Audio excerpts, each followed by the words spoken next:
का जड़ कर्म चेतन बंधकारु कर्म के अवसान का कह कर स्वरूप यथार्थ जग का जो किया उपकार है उसके लिए जिन वाणी माँ को वंदना शत बार है वंदना शत बार है वंदना शत बार है।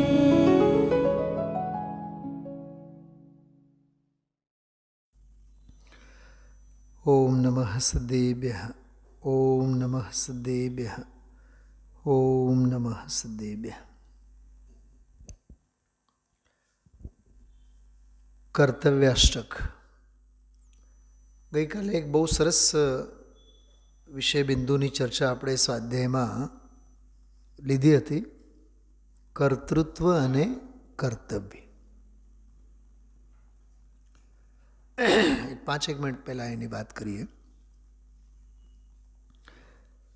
કર્તવ્ય છે એ સમજુ અને જ્ઞાનીના જીવનો બાહ્ય વ્યવહાર છે. કર્તવ્ય સદાચારનો પક્ષ પણ કહી શકીએ આપણે. જ્ઞાનીનું જે સદાચાર હોય એ બધું કર્તવ્યમાં આવે, અને અજ્ઞાનીનું જેટલું જે કાંઈ હોય એ બધું કર્તૃત્વમાં આવે. અજ્ઞાનીના જ્ઞાનમાં કહેવાય, જ્ઞાનમાં અજ્ઞાનીના જ્ઞાનમાં સમજણ જ નથી એની પાસે. એટલે કેમ કે કર્તવ્ય છે એ સમજપૂર્વક હોય. અજ્ઞાની કદાચ કર્તવ્યનું પાલન કરતો હોય, કરતા બુદ્ધિ એમાં અખૂટ ભરેલી હોય. જેમ રામ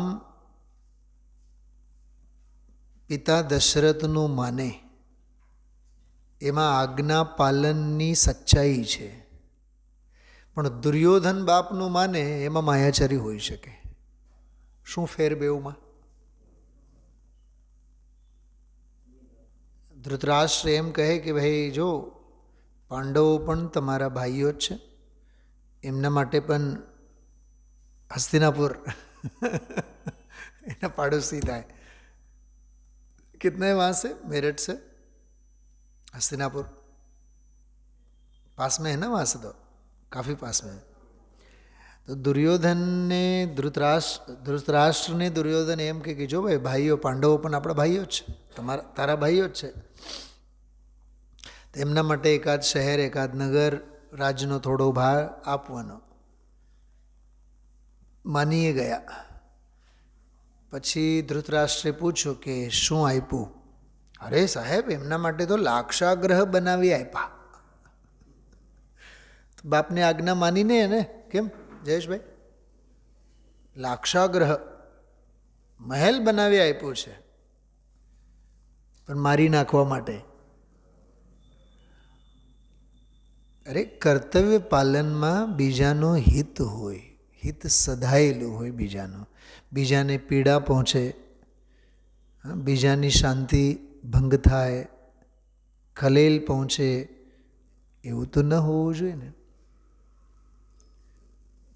हिंदी में ऐसा कहते हैं कि हमें दूसरों का सहयोग तभी करना चाहिए खुद के प्रति असहयोग न हो. શું સમજાણું ધામજીભાઈ? આત્મહિતમાં તો સહયોગ થાય અને ગામનું ભલું કરવા જઈએ. સમજાય છે? બીજાની મદદ ત્યાં સુધી જ કરો જ્યાં સુધી પોતાનામાં ખલેલ ન પહોંચે. ખ્યાલમાં આવે છે? એટલે આ એક લોકાચાર છે.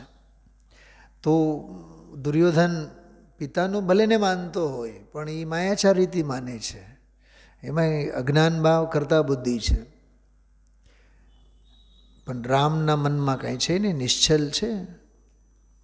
એટલે કર્તવ્ય જુદી વસ્તુ, કર્તૃત્વ જુદી વસ્તુ. અજ્ઞાની ધર્મના નામે જે કંઈ પણ કરશે કે આ અમારી ફરજ છે અને કર્તવ્ય છે, એ બધું જ કર્તૃત્વ છે. કેમ કે હું કરું, આઈ એમ સમથિંગ. ખ્યાલમાં એવું, એટલે કરતાં બુદ્ધિ જોડાયેલી છે ને, એટલે ખોટી વાત છે. આમાં તો ભદ્ર મિથ્યા દૃષ્ટિ આસન્ન ભવ્ય નિકટ ભવ્ય જીવોને માટે કરવા લાયક શું છે, કર્તવ્ય શું છે. પછી બીજો એક ભાગ આમાં ભાવ પણ બહુ છુપાયેલો છે ઊંડો. કર્તવ્ય પાછળ આત્મહિતની ભાવના છુપાયેલી છે. એક બે દાખલા આપો, સાંભળો. શોભાયાત્રામાં પાલખી નીકળતી હોય તો આપણે દોડી દોડીને પાલખી આપણા ખભે લઈએ છીએ. કેમ? બીજા કોઈ ઉપાડવાવાળા નથી માટે. એ જે પાલકી ખભે મૂકીએ છીએ, હે પ્રભુ તમારા હાથ મારા જીવનમાં પણ રહે, કે તમારો આશરો, એટલે હું વૈયાવૃત્તિ સ્વરૂપે તમને આશરો આપું, પણ તમે મારા હૃદય વગે રહો. વૈયાવૃત્તિના જ ભાવ છે કે નહીં? હા, ભક્તિ ભાવ છે કે નહીં? એટલે કર્તવ્ય પાલન પાછળ શ્રદ્ધા, જ્ઞાન, ચારિત્ર, રત્નત્રયની ભાવના છુપાયેલી છે. પ્રક્ષાલ આપણે કરતા હોય તો પ્રક્ષાલ એક સદાચાર અને એક આત્માર્થી જીવનું કર્તવ્ય છે. ઠીક? એના પાછળનું કારણ, એના પાછળનું પ્રયોજન શું? કે હે પ્રભુ, ચરણ પ્રક્ષાલનના બહાને તમારા ચરણોનો હું સ્પર્શ કરું, ત્રણ લોકના નાથના ચરણોનો હું સ્પર્શ કરું. બરાબર? જેને દર્શન છે બધા પાસે કાઢો. શરૂઆતમાં છે ને અભિષેક પાઠ કાઢો. અભિષેક પાઠ, મોટો અભિષેક પાઠ જે છે એ કાઢો. પાના નંબર 61 કાઢો. 61 પાનો. 61માં પાને ઉપર 7મો છંદ પૂરો થાય, 4-6 લીટી, અથવા 2 લીટી પછી આપણે લઈએ, 5-6 પંક્તિઓ, 8 સુધી, 7 અને 8 બંને છંદોનો થોડોક અર્થ કરીએ આપણે. એટલે ભગવાનના ચરણ સ્પર્શ કરવા પાછળનું પ્રયોજન શું? જો, પાપા ચરણ તજી નવન કરતા ચેત મેં એસે ધરું, સાક્ષાત શ્રી અરહંત કા માનો નવન પરસન કરો. બરાબર? પાપા ચરણ તજી, પાપના આચરણનો ત્યાગ કરીને, નવન કરતા હું આપનું પ્રક્ષાલન કરું છું. ચિત્ત મેં એસે ધરું, ચિત્તમાં તો હું શું ધરું? કે સાક્ષાત શ્રી અરહંત કા માનો નવન પરસન કરું. જાણે કે હું ત્રણ લોકના નાથ સાક્ષાત અરહંત ભગવંતોના જ ચરણ સ્પર્શન કરું છું. ભાવ તો જુઓ તમે, કેવા ઊંડા ભાવ. પ્રયોજન, કર્તવ્ય પાછળનું પ્રયોજન શું કીધું? કર્તવ્ય પાછળનું પ્રયોજન શું? ऐसे विमल परिणाम होते अशुभ नशि शुभ બંધતે. એવા પરિણામોથી શું થાય છે? કે અશુભ પરિણામનો નાશ થાય, કેમ કે શુભનો બંધ થાય. બરાબર? વિધિ અશુભ નસી, વિધિ એટલે કર્મ, અશુભ વિધિ એટલે અશુભ કર્મ, નસી નાશ પામીને, શુભ બંધ તે, શુભ બંધ વડે, વય એટલે થાય છે શું? શર્મ, શર્મ એટલે સુખ. અશુભનો નાશ, શુભનો બંધ, જેથી સુખ સબ વિધિ તાસતે. તાસતે એટલે તેનાથી, તેના વડે અમોને સુખની પ્રાપ્તિ થાવ. બોલો કેટલું ઉજ્જવળ પ્રયોજન છે. એમ નથી કહેતા કે નોકરી મળે. બરાબર? જેમ કે આ બેનની ભાષામાં કહું કે આ મેરિટમાં ક્યાં ભણીને, એન્જિનિયરિંગ ભણીને આવ્યા તો રાજકોટમાં મને જોબ મળે, પેકેજ મળે, પ્લેસમેન્ટ મળે, સરસ મજાનું અપાર્ટમેન્ટ મળે. એ લૌકિક પ્રયોજનની વાત નથી. અહીંયા કહે છે કે અશુભ નશે, ખોટા ભાવો ખતમ થાવ, સારા ભાવો થાવ અને મને શાશ્વત સુખની પ્રાપ્તિ થાવ. કેટલો અદ્ભુત પ્રયોજન છે. વિધિ કામ કેટલું? ભગવાનનું પ્રક્ષાલન. અને મને વિચાર આવે છે, પ્રક્ષાલ કરનારા ભાઈઓને પૂછાય આ પ્રયોજન શું છે? કેવળ જળ ઢોળી જવાથી પ્રક્ષાલ તો રાજુભાઈ નથી થતું. એટલે એ નાનામાં નાની ક્રિયા પાછળ પણ કેટલું ઉત્કૃષ્ટ પ્રયોજન છુપાયેલું છે. હજી આગળ જો, પાવન મેરે નયન ભય તુમ દરસતે. તમારા દર્શન વડે અમારા નયન કેવા બન્યા? પાવન બન્યા. એટલે આંખો, નેત્ર. હવે જો, પાવન પાણી ભયે તુમ ચરણ નિપરસતે. પાણી એટલે પાણી નહીં, પાણી એટલે હાથ. કે મારા હાથ એ જ નેન્દ્ર ભગવાન તમારા ચરણ સ્પર્શથી પાવન બન્યા. પાવન મન ભય ગયો તિહારે ધ્યાન તે. તમારા ધ્યાન વડે મારું મન પણ પવિત્ર થયું. પાવન રસના માની તુમ ગુણ ગાન તે. તમારા ગુણગાન વડે મારી રસના એટલે જીવા એ ધન્ય બની અને પાવન ભઈ પર જાય મેરી. મારી આ પર્યાય ધન્ય બની, પાવન બની. ભયો મેં પૂરણ ધની. હું આજે પૂર્ણ ધની બન્યો અને પૂર્ણ ધન્ય બન્યો એમ. મેં શક્તિપૂર્વક ભક્તિ કીની. જોકે મેં શક્તિપૂર્વક તમારી ભક્તિ તો કરી, કીની એટલે કરી, પરંતુ પૂર્ણ ભક્તિ નહીં બની. ધની ધન્ય તે બળભાગી. તે બળભાગી એટલે તે બહુ મોટા ભાગ્યશાળી જીવો છે, ધન્ય ધન્ય છે. ભવિ એટલે ભવિ જીવો. તિન એટલે તેઓ એ નીવ શિવ ઘર કી ધરી.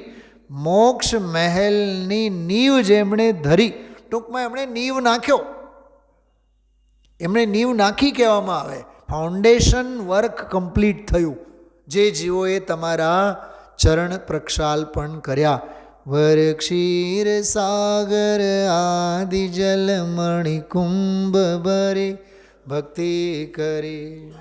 પ્રક્ષાલ કરનારા દરેક ભાઈઓનો રોજ એક વારો કાઢવો જોઈએ. રોજ એનો અર્થ કરે એક, બધાની વચ્ચે, 5000 પબ્લિકની વચ્ચે. સમજણ વિના બધું નકામું છે. માત્ર પાઠ અભિષેક નથી, માત્ર જળ ઢોળવું એ અભિષેક નથી, ભાવભાસન થવો જોઈએ. ધારણા અવધારણા માત્ર અવધારી લીધા એનાથી કામ નહીં થાય. એમાં કર્તવ્યાષ્ટકમાં કર્તવ્ય પાછળ કેટલો ઉત્કૃષ્ટ પ્રયોજન છે. આપણે 4 કડીઓનો અર્થ સાથે પૂરો કરેલ છે. જોકે 2 સ્વાધ્યાય થયા છે. આજે છેલ્લો અને આ છેલ્લી 4 કડીઓ ઉપર આપણે સ્વાધ્યાય લેશું. બરાબર? 8 કડીઓ છે. 32 વખત યોગ્ય શબ્દનો આમાં પ્રયોગ છે. પહેલાં આપણે 4 કડીઓનો પાઠ કરીએ. આત્મહિત હિ કરને યોગ્ય વીતરાગ પ્રભુ ભજને યોગ. સિદ્ધ સ્વરૂપ હિ ધ્યાને યોગ્ય ગુરુ નિર્ગ્રંથ હિ વંદન યોગ્ય. સાધર્મે હિ સંગતિ યોગ્ય જ્ઞાની સાધક સેવા. મને આ પંક્તિ તો બહુ ગમે. સાધર્મી હિ સંગતિ યોગ્ય. સંગતિ કોની સાથે કરાય? સંગતિ એટલે ઉઠવું, બેસવું, ખાવું, પીવું, બોલવું, ચાલવું કોની હારે? કે સાધર્મી સાથે. સાધર્મી સંગતિ યોગ્ય જ્ઞાની સાધક સેવાયો. जिनवाणी पढ़ने योग्य सुनने योग्य समझने. હવે ગુજરાત સમાચાર વાળાને આ ક્યાં ગમે? હાન સમાચાર તમારો શું કહેવાય? સાંજ સમાચારવાળાને ક્યાં ગમે? સમાચારવાળાને, સમાચારના રસિકને સમયસાર નહીં ગમે.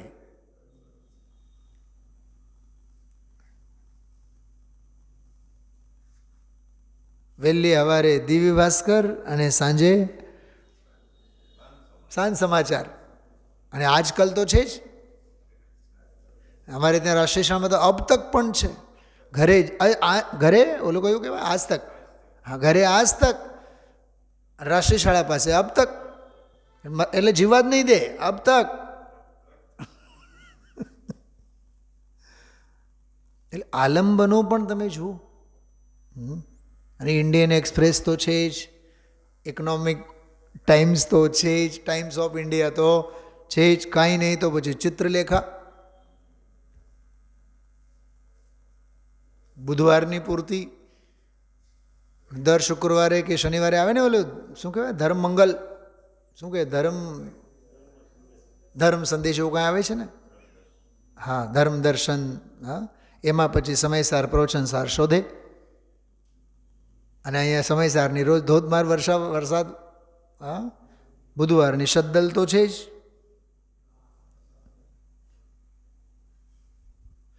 છાપા પ્રેમીની ત્યાં છાપા પડવા જોઈએ, તો ખબર પડી જાય કે કેટલા સમયસાર છે એની ઘરે. હા, અરે જીનવાણી પઢને યોગ્ય, સુનને યોગ્ય, સમજને યોગ્ય, તત્વ પ્રયોજન નિર્ણય યોગ્ય, વેદ જ્ઞાન ही चिंतन योग्य, सब व्यवहार है जानन योग्य, પરમાર્થ પ્રગટાવન યોગ્ય. આ પંક્તિ પણ બહુ ઊંડી છે. આ તો ભૂમિકા પ્રમાણે જે પણ વ્યવહાર છે, શ્રાવકને શ્રાવક રીતે, મુનિરાજને મુનિરાજની રીતે, શ્રેણીમાં, અરહંત અવસ્થામાં, સિદ્ધ અવસ્થામાં, જેટલું જે કાંઈ પ્રગટ થવા રૂપ છે વ્યવહાર, એ માત્ર જાણવા જેવું છે. પરમાર્થ પ્રગટ કરવા જેવું છે. વ્યવહાર જાણવા જેવું છે અને પરમાર્થ પ્રગટ કરવા જેવું છે. શું કીધું? ખ્યાલમાં આવે છે? વ્યવહાર માત્ર જાણવા જેવું છે. કેમ કે તું ભૂમિકાના તબક્કા રૂપે આવ્યા રાખે. ખ્યાલમાં આવ્યું? આવ્યા રાખે, બસ એ વાત પૂરી. બહુ સરસ વાત છે. આ સમયસારની વાત છે.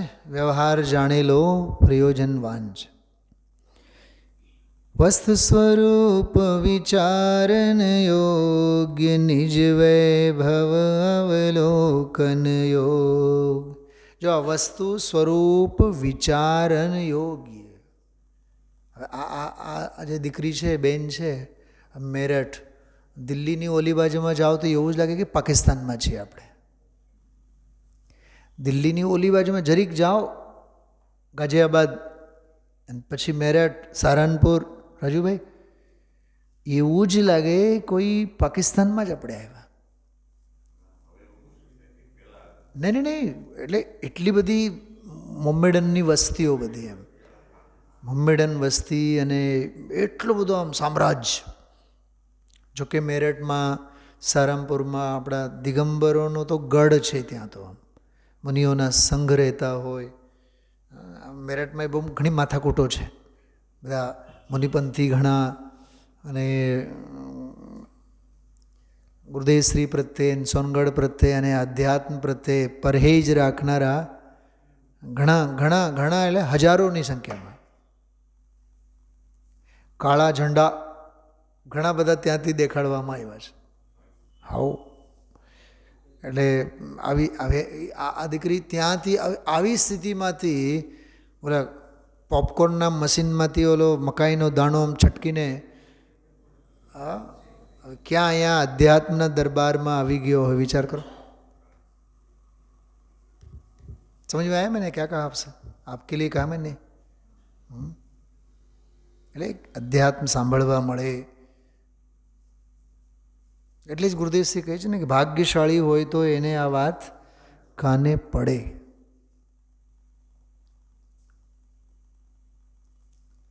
કેમ કે મૂળ વાત એ છે, જો વસ્તુ સ્વરૂપ વિચારન યોગ્ય,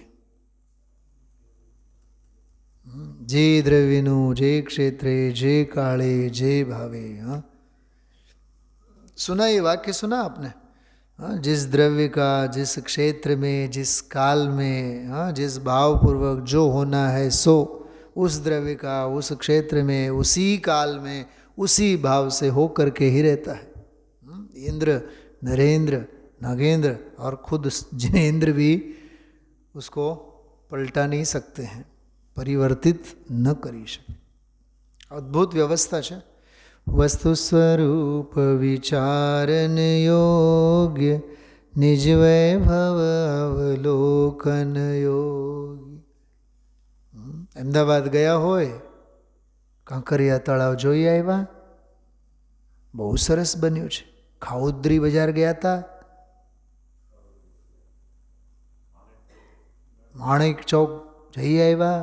હા, એવું નહીં પૂછે કે વસ્ત્રાપુરનું મંદિર જોઈ આવ્યા કે નહીં, નવરંગપુરાનું મંદિર જોઈ આવ્યા કે નહીં, એવું નહીં પૂછે. કલકત્તા જઈ આવ્યા હોય તો ભવાની મંડી તો યાદ જ ન હોય. યાદ હોય હાવડા પુલ, નિયમસાર વાંચો ને, એમાં હાવડા પુલ દેખાશે તમને, સ્થૂળ સ્થૂળ સ્કંદ, બીજું શું છે? પૂતગલ છે, બીજું શું છે? શું રજવે? હા, પહેલી વખત હું જ્યારે કલકત્તા ગયો હતો ને, પહેલી વખત એટલે લગભગ 2004-05 કંઈક, તો ક્યાંય ફરવા નહોતા ગયા, કેમ કે ત્યાંની ટ્રાફિક જોઈને જ મગજ જાય આપણું. તો વાતાવરણ એટલું પ્રતિકૂળ અને સ્વાધ્યાય આતે બસ એ પ્રવૃત્તિમાં જ હતા.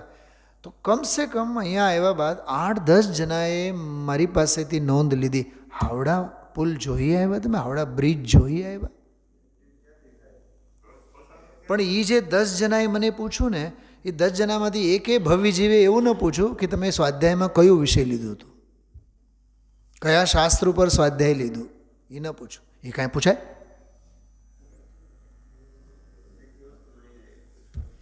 એટલે જડની જ પૃચ્છા. રાજુભાઈ, હું એમ કહેવા માગું છું, જો કે છે જીવ પોતે, પોતે પૂછનારો એ જુઓ, ઓલા શ્રીમદજીની ભાષામાં આત્માની શંકા કરે, આત્મા પોતે આપ. પૂછનારો એ જીવ, જેને પૂછે છે એ જીવ, પણ પૂછાય છે પૂતગલ. આનું પૂતગલનો પ્રેમ કહેવાય. પારકા પ્રેમી પૂતગલ કા ક્યાં વિશ્વાસા. થોડોક વિચાર તો કરો, પણ કેટલો પ્રેમ, એમ કુતૂહલ કેટલો દુનિયાભરનું બધું જાણવા માટે. એટલે આમાં એમ કહે છે, નિજ વૈભવ અવલોકન યોગ્ય, પોતાનો આત્મવૈભવ. સાંભળો રાજુ, શું નામ ભાઈ, ભાવેશભાઈ, તમે માનશો એક વાત કહું તો? પાકું. અમે બાઇબલે વાંચ્યું છે. હો, આખું બાઇબલ. હો, એવું ગાંડપણું હતું જયપુરમાં અમે જ્યારે હતા. બાઇબલ કુરાનના લગભગ 60-70 પાના વાંચી ગયા હતા. મતલબ ઓરિજિનલ ઉર્દુમાં નહીં, ખડી હિન્દીમાં, લેકિન પરંતુ હોય વાંચ્યું આ મસ્ત જિજ્ઞાસા માટે. અરે પંડિત ટોડરમલજીનો 5મો અધ્યાય વાંચો ને, દુનિયાભરનું બધું એમાં જો, પરમતનું કેટલું બધું એમણે વાંચી બેઠા છે. 18 પુરાણ ટોડરમલજી સાહેબે, સ્કંદ પુરાણ, વાયુ પુરાણ, માર્કંડેય પુરાણ, મત્સ્ય પુરાણ, બધા એના દાખલાઓ છે એમાં. એટલે અસલી નકલીની ઓળખાણ નહીં થાય ને. તો બાઇબલ અમે લોકો વાંચ્યું, તો બાઇબલમાં કમસે કમ લગભગ અમે લોકો 150-200 જે પાના વાંચ્યા, લગભગ પૂરું જ વાંચ્યું. એકે પાનું એવું નથી જેના ઉપર એક સ્લોગન ન હોય. અને સેમ સ્લોગન, નો દાય સેલ્ફ. શું લખેલું? નો દાય સેલ્ફ, જાતને ઓળખો, જાતને ઓળખો, આત્માને ઓળખો. તો એ પ્યોર ગ્રહિત મિથ્યાત્વ છે, બરાબર? અહીંયા જો એ વાત નિજ વૈભવ અવલોકન યોગ્ય, અવલોકન કરવા જેવું છે તો પોતાનો આત્મવૈભવ છે.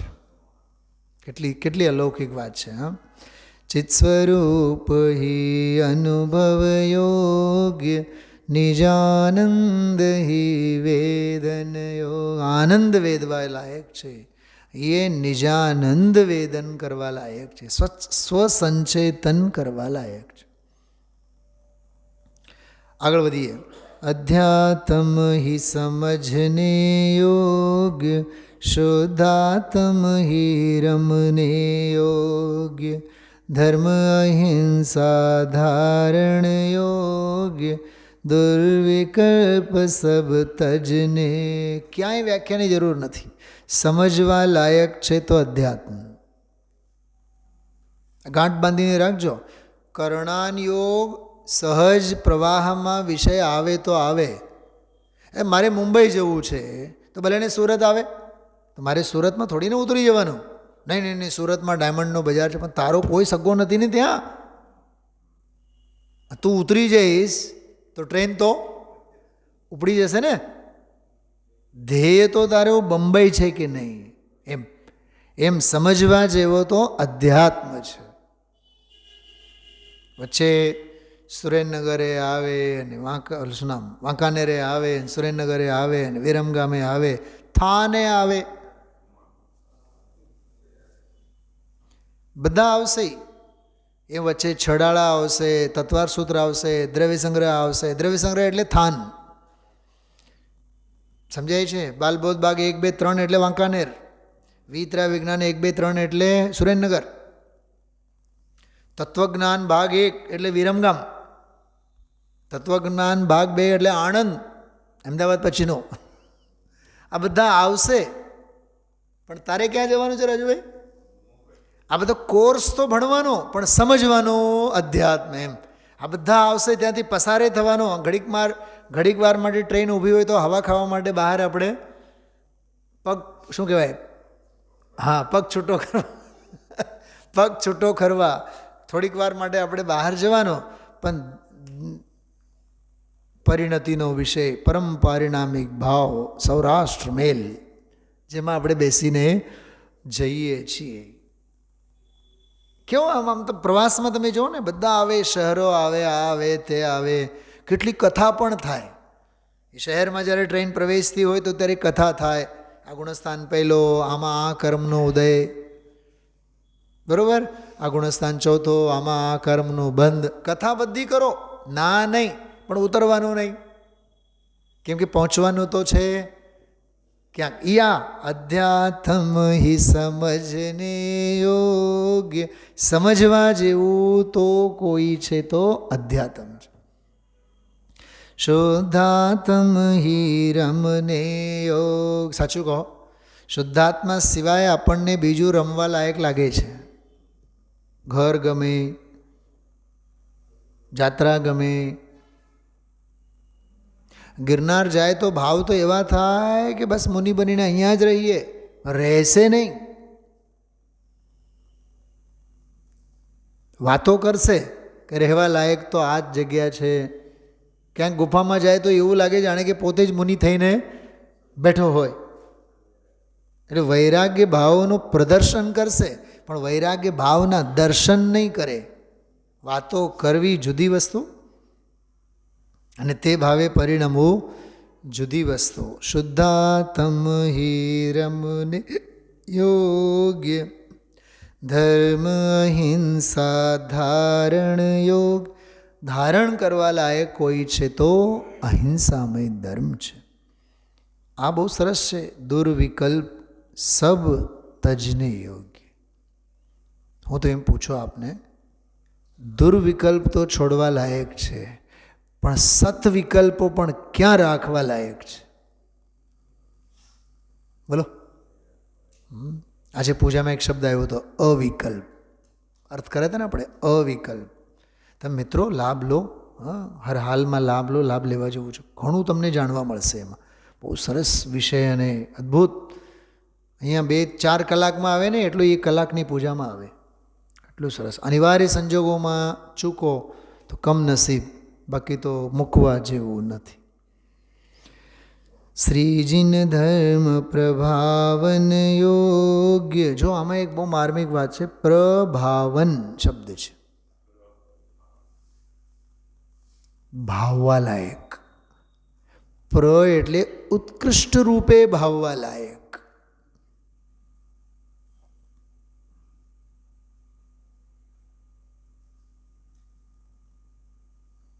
ભાવેશભાઈ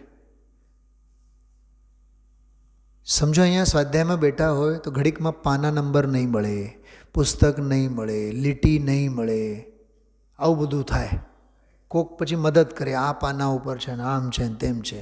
અને સમજો તમે જ બેંકના કેશિયર તરીકે કાઉન્ટર ઉપર બેઠા છો, તો ચેકની બાબતમાં, હિસાબ કિતાબની બાબતમાં, નોટોના બંડલ ગણવાની બાબતમાં કોઈ દિવસ ચૂક થાય છે? તો ત્યાં કેટલું ચાણકપણું છે. અને અહીંયા આળસ કેમ? કેમ કે ત્યાં એ પ્રવૃત્તિમાં રુચિ અને રસ છે, અને આમાં રુચિ અને રસનો અભાવ છે. કેમ કે રુચિ અનુયાયી વીર્યને સમજાય છે. સાવધાની. અને તે જ વિષયોમાં આપણી ખરેખરની સાવધાની હોય જેમાં આપણને રુચિ હોય. રુચિ અનુયાયી વીર્ય. વીર્ય એટલે શક્તિ. શક્તિ સ્ફુરે છે ને. અદ્ભુત વાત. વિચારવાનું, જાતને વિચારવાનું. આપણે ઘર ગૃહસ્થીના કામોની બાબતમાં, ધંધા વેપારની બાબતમાં કેટલું ચાણકપણું હોય, જાગૃતિ. અને આમાં આળસ, આમાં મંથર ગતિ કેમ, પ્રમાદ કેમ? આ બહેનોને રસોડામાં 50 ડબ્બાઓ રાખેલા હોય, નાના મોટા, અવડાવડા, 2 ઇંચના, 4 ઇંચના, 6 ઇંચના, બધા જ હોય કે નહીં. કયો ડબ્બો ક્યાં છે? સ્વાધ્યાય ભવનમાં બેઠા હોય એ ખાનાનો નંબર યાદ આવી જાય. જેવી રીતે ગણધર ભગવંતોને દ્વાદશાંગ યાદ આવે, બધું જ યાદ આવે કે નહીં? તો ઘણીવાર એમ કહું છું કે બાદામ કેટલા છે ઘરે ડબ્બામાં, એમાં 4 ખાનામાં રાખેલા હોય તો 4 ખાનામાં કેટલા કેટલા છે, નાનામાં કેટલા, મોટામાં કેટલા. હિતાક્ષી આવીને પૂછે કે મમ્મી ઓલી 2 બાદામ જોઈએ છે. ઓલું જે નાની ડબ્બી છે ને બોલી ચોથા ખાનામાં, એમાં લાલ કલરનો એનો ઓલું ઢાંકણું છે, એ ખોલજે, એમાં છે 2 બાદામ છે, તારા માટે જ રાખ્યા છે. કેટલો એપ્રોપ્રિએટ મેલ એડ્રેસ. આ મેમોરી ક્યાંથી આવી? આ સ્મરણ શક્તિ ક્યાંથી આવી? અભ્યાસ. ઉદયશ્રી કહે છે ધ્યાન કરતા નથી આવડતું એવું નથી, બધું આવડે છે એને. ઓલો શેઠનો દાખલો આપે, જાન જાતી હોય અને વચ્ચે જ ઊભા, બીજા વિચારમાં ખોવાયેલા. તો ગુરુદેવશ્રી કહે છે એને ધ્યાન કરતા નથી આવડતું એમ નથી, પણ કરવું નથી આમાં એને. ઉપયોગ એકાગ્ર કરીને સમજવું અને સાંભળવું જોઈએ. તો આમાં પ્રભાવન શબ્દનો અર્થ છે ભાવેશભાઈ. પ્રભાવન એટલે ભાવવું જોઈએ. હા, સર્વજ્ઞનું ધર્મ સુશરણ જાણી, આરાધ્ય આરાધ પ્રભાવ આણી. જો પ્રભાવ આણીને, પ્રભાવ આણીને એટલે પ્રભાવ લાવીને એમ. જો એક બીજી વાત કરો, આપણે આ રેગ્યુલર જે કપડાં પહેરતા હોય, એમાં તો આમ ખેંચી ખેંચીને આમ ફટાફટ ફટાફટ, બરાબર. અને એ જો શેરવાની પહેરતા હોય તો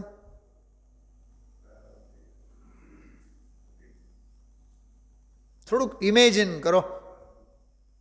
હા રાજુભાઈ, એમાં પછી સરસ મજાના કડક પ્રેસ કરેલા હોય, અચકન બચકન આમ જોરદાર જબ્બા, કલરફુલ અને બિલકુલ ક્યાંક પાર્ટી વેર્સ જ્યારે પહેરતા હોય ત્યારે એની પહેરવેશની પદ્ધતિમાં, સિસ્ટમમાં, ડિસિપ્લિનમાં, પંક્ચ્યુઆલિટીમાં સાવધાન વિશ્રામ છીએ કે નહીં, હોઈએ છીએ કે નહીં આપણે?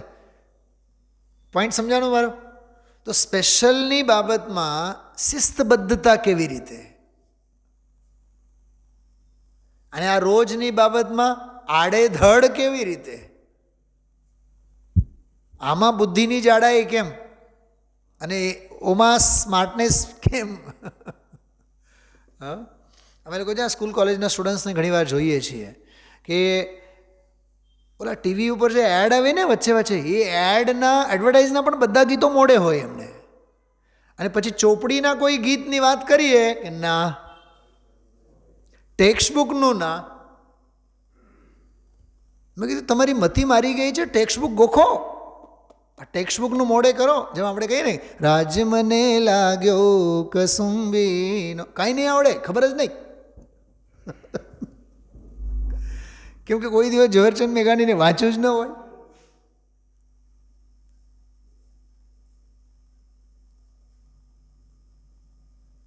ભક્તોના તંબુરમાંથી ટપકેલો કસુંબીનો રંગ. હવે એની વ્યાખ્યા કરવા માટે ઊભા થાઓ તો 10 કલાક વ્યાખ્યા થઈ જાય. નરસિંહ મહેતા, દયારામ, તંબુરા જ વગાડતા હતા.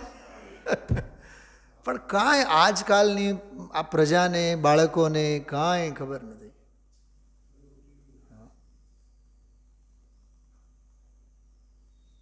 એક શબ્દ આવે છે લીલા બલિદાનોમાં, એક શબ્દ આવે છે એમાં લીલા બલિદાનોમાં. તો ઘણી વાર પૂછું સ્ટુડન્ટ, આ લીલા બલિદાન શું? બલિદાન તો લાલ હોય, કેમ કે એમાં તો ખૂન હોય ને, તો આ લીલા ક્યાંથી આવ્યા? અરે પણ લીલા બલિદાન એટલે જુવાનિયાઓએ જે બલિદાન આપેલ છે એ, ઘરડા નહીં, હાવ હુકાઈ ગયેલા નહીં, પીળા પાંદડા જેવા નહીં જયેશભાઈ. જુવાનિયાઓએ જે દેશ દાજને માટે જે બલિદાન આપ્યું છે એનું નામ લીલા બલિદાન. ઓહો, લીલા બલિદાન. તળિયા જ નથી તપાસતા, ઊંડે જ નથી ઉતરતા. આ તો એવું છે, जिन खोजा तिन पाइया. जिन सुना है? नहीं सुना? लिख के रखो, बहुत जोरदार है ये. जिन खोजा तिन पाइया, गहरे पानी पेट. મોતી જો તારે લાવવા હોય તળિયેથી તો ઊંડાણ સુધી તારે ડૂબી જવું પડે. છે પુસ્તકનું નામ જ જીન ખોજા તિન પાઇયા. આવું છે આ બધું. શ્રીજીન ધર્મ પ્રભાવન યોગ્ય, એટલે જીન ધર્મ પ્રભાવન યોગ્ય છે, એટલે ભાવવા લાયક છે. અહીંયા પ્રભાવનાની વાત નથી ભાવેશભાઈ.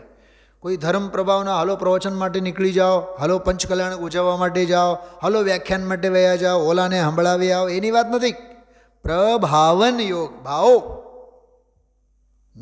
આરાધ્ય આરાધ્ય પ્રભાવાણી, પ્રભાવને લાવીને, અંદરમાંથી શક્તિને ઉજાગર કરીને.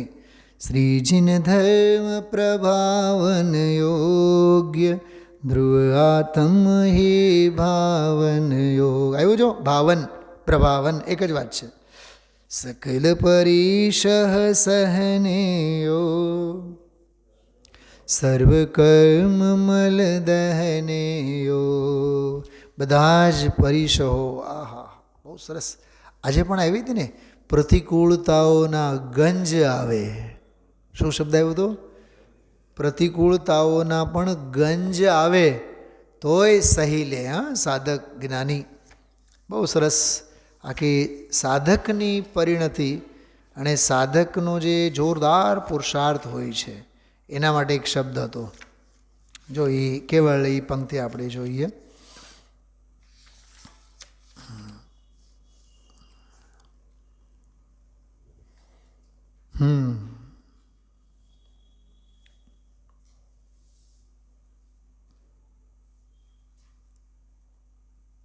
જેમ અજ્ઞાનીને શરીર તેજ હું, આ શરીર મારું, એમ સહજ રહ્યા કરે છે. બરાબર, ગોખવું પડતું નથી, યાદ કરવું પડતું નથી. તેમ જ્ઞાનીને જ્ઞાયક તેજ હું, અન્ય કંઈ મારું નથી, એવી સહજ પરિણતિ વર્ત્યા કરે છે. ગોખવું પડતું નથી, યાદ કરવું પડતું નથી, સહજ પુરુષાર્થ એને વર્ત્યા જ કરે છે. એક તો આ એક વાત બહુ સરસ. તો કહેવાનો અર્થ એવું છે કે આમાં ગુરુદેવ શ્રી વાત કરી હતી કે ભાઈ પ્રતિકૂળતાના ગંજ આવી પડે ને પછી જો પછીનો બોલ કેટલો સરસ છે મુનિરાજનો. મુનિરાજ આશ્ચર્યકારી 363 નંબરનો છે. મુનિરાજ આશ્ચર્યકારી નિજ રિદ્ધિથી ભરેલા ચૈતન્ય મહેલમાં નિવાસ કરે છે. ચૈતન્ય લોકમાં અનંત પ્રકારનું જોવાનું છે તેનું અવલોકન કરે છે. અતિન્દ્રિય આનંદરૂપ સ્વાદિષ્ટ અમૃત ભોજનના થાળ ભરેલા છે તે ભોજન જમે છે. સમરસમય અચિંત્ય એમની દશા છે. એમાં જ ગુરુદેવશ્રીએ આ વાત કરી કે ભાઈ ભલે પ્રતિકૂળતાના ગંજને ગંજ આવી પડે તો એ ભેદ જ્ઞાન કંઈ જ્ઞાનીનું છૂટતું નથી. એ આ વાત સકલ પરીશ સહને યોગ્ય સર્વકર્મમલ દહને યોગ. સર્વે કર્મમલને દહન કરવા જેવું છે. ભવ કા ભ્રમણ મિટાને યોગ્ય. એક વાત વિચારો પહેલાં, બધાએ સાંસારિક સુખ સુવિધાઓમાં આપણે ક્યાંક ભ્રમણમાં ભવ ભ્રમણમાં પડેલા છીએ. પહેલાં એ સ્વીકાર તો કરો.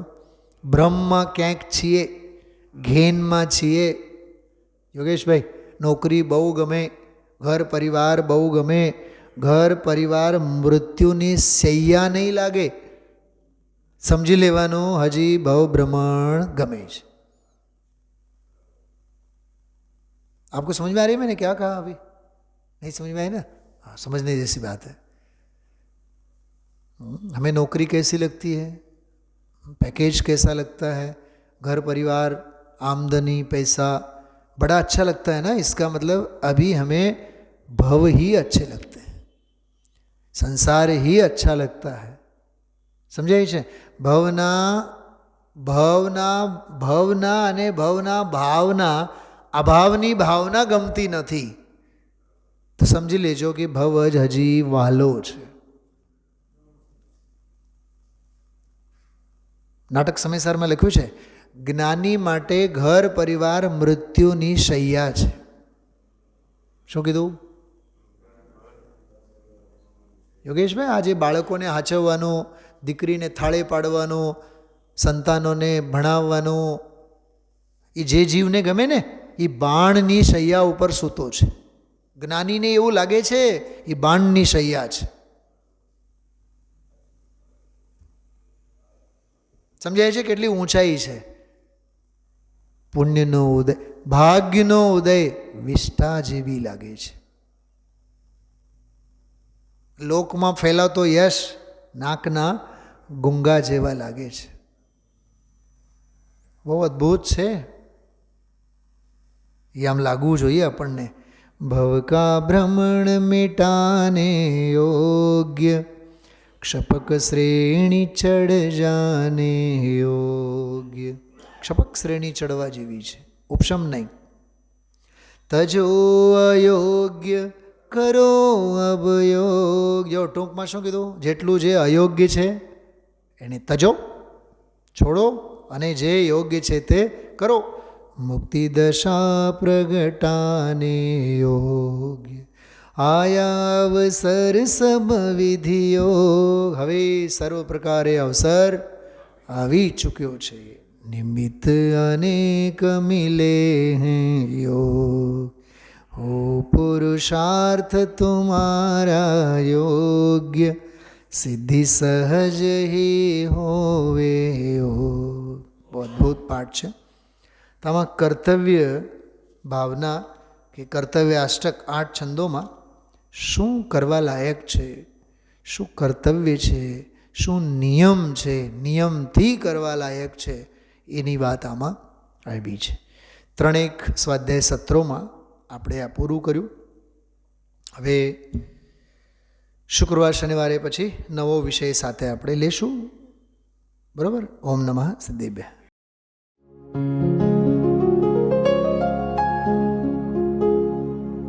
निज निधि निज में बताए यह अनंत उपकार है उसके लिए जिन वाणी माँ को वंदना शत बार है, वंदना शत बार है, वंदना शत बार है.